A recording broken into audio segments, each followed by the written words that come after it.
I'm traveling to Cincinnati to check out the local comedy scene, knowing nothing about the city, except that apparently it sucks. I shouted out, "It's great to be in Cincinnati."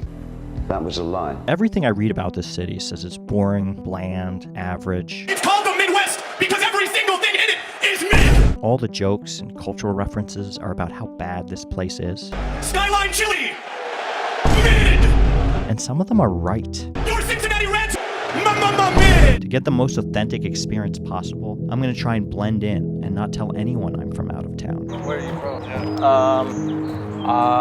I'm also trying not to spend any money, stay out of trouble, and actually talk to people instead of being my normal antisocial self. Yeah, good talk. My first impression of the city was pretty amazing. Wow, that's really cool. Wow. But when you add people to the picture, I get nervous. Showing up to an open mic where I don't know anyone made me feel like the new kid at school. I sat there alone, trying not to make eye contact, while all the other comedians seemed to be having a great time talking to each other, until the list dropped. Then it was a free-for-all. I didn't have the confidence to push anyone out of the way, so I ended up last. I got to watch everyone perform before me, which gave my brain plenty of time to torture me. I compared myself unfavorably to every funny comedian I saw, and imagined they were all telling me personally I wasn't good enough to be here, and part of me believed that. I wanted people to tell me how funny I was, so I abandoned my plan to blend in. I did all my best material. Suck my balls. In hopes that someone would say something. Thanks. And it worked. I felt better. I don't have a lot of money to spend on hotels, so I decided to stay in my car. It was uncomfortable and strange, but sleeping there for a whole week is good practice in case I ever need to do this in the future, which might be inevitable because I am very stubborn about succeeding in comedy. The next show, I was immediately greeted with, "Give it up for your last guy. He looks like if Ron Weasly chose the magic of alcoholism." the life of an open mic comedian, waiting for hours to perform 5 minutes in front of people who probably aren't paying attention in the first place, probably degrading enough. In fairness, the theme of the night was to brutally roast the comedian before you. So it's cool.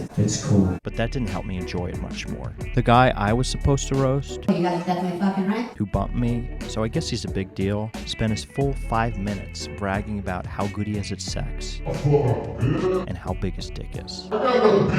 I froze. I couldn't think of anything funny to say. That last comedian was very funny, and it sounds like he fucks a lot.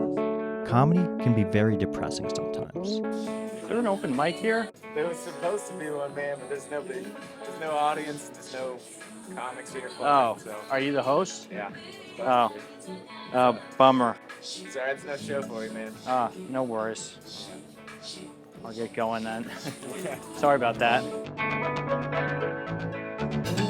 And Cincinnati was no exception. I'm getting distracted. Is everything okay? Are you guys playing cards? Everyone's excited by euchre. That's part of the job. You just have to keep trudging through the slime. I'll tell one long story and then I'll get off. But it gets to you sometimes. You did. I don't know. It just does. I've never been here before. What's like your signature item?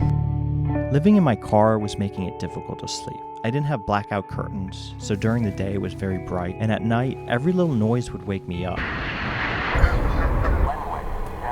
Because I had to stay on high alert for my safety. I was never fully rested, but there's one thing I did to improve my mood. For $14, I got a hot shower with unlimited water at a truck stop.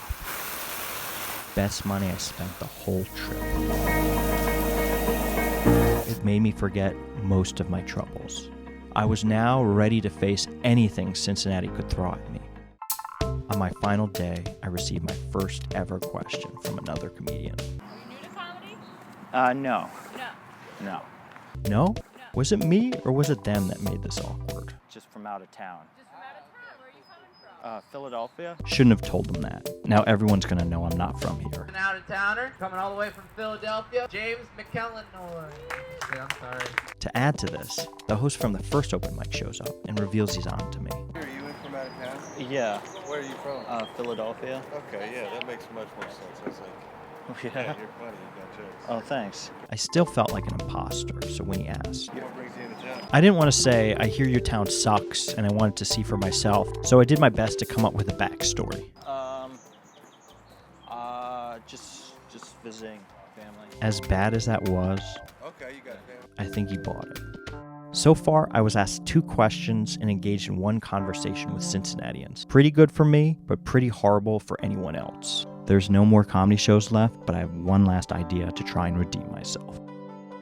I asked a biker bar if I could do comedy on music night, and they said yes. Well, we have a comedian coming up, so I hope everybody's ready for that. Don't look around to see who looks funny. Do I look funny? Come on. I don't have as much confidence off stage, so this was my only shot. What's your name, ma'am? Chainsaw. Chainsaw. Is that your birth name? I got invited to Chainsaw's Psychobilly punk show, and if I knew how to have fun, it would have been fun.